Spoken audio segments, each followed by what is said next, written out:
স্ক্রিনে আপনারা যেই আধুনিক প্রোডাক্ট দেখতেছেন, এই প্রোডাক্টগুলো হচ্ছে মূলত মশা মারার জন্য। মশার সাথে আপনি বলতে পারেন পোকামাকড়, এরপরে তেলাপোকা, আপনার মাছি, এই জাতীয় যত পোকামাকড় আছে, যেমন আপনার রেস্টুরেন্টে, অফিসে, আদালতে, ঘরের মধ্যে, বা আপনার কোথাও রুমের মধ্যে, এখান থেকে আপনি নিরাপদে থাকার জন্য বা এই পোকামাকড় থেকে একেবারে পরিবেশটাকে সুন্দর রাখার জন্য এই ভেট এবং পেস্ট কিলার খুবই জরুরি প্রোডাক্ট।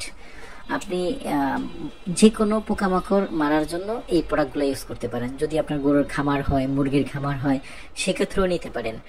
আর এই প্রোডাক্টগুলো একবারে পরিবেশ বান্ধব, যেহেতু এটা ধোঁয়া নেই এবং এটা কোনো কেমিক্যাল দ্বারা তৈরি না। এটা একমাত্র বিদ্যুৎ এবং ইউভি লাইট দ্বারা তৈরি, যার মাধ্যমে মশা আকর্ষিত হয়ে নিচে থেকে আসবে এবং মারা যাবে। আশা করি বিষয়টা বুঝতে পারছেন।